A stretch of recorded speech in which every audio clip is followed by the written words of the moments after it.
Non sono bastati i 2 gol dei tempi regolamentari per avere la meglio sul Civicotto alla squadra del Barbershop Pinuccio.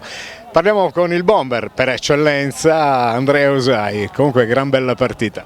Sì, sì, è uscita veramente una bellissima finale, una cornice di pubblico invidiabile per un torneo estivo, fa veramente piacere, è stata una bella sfida, combattuta, una bella finale.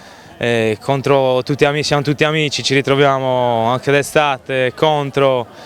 Niente, sono contento per il pubblico, per gli organizzatori, è venuta su una bella partita, fino alla fine ce l'abbiamo sudata ai calci rigore, alla fine comunque siamo contenti, dai.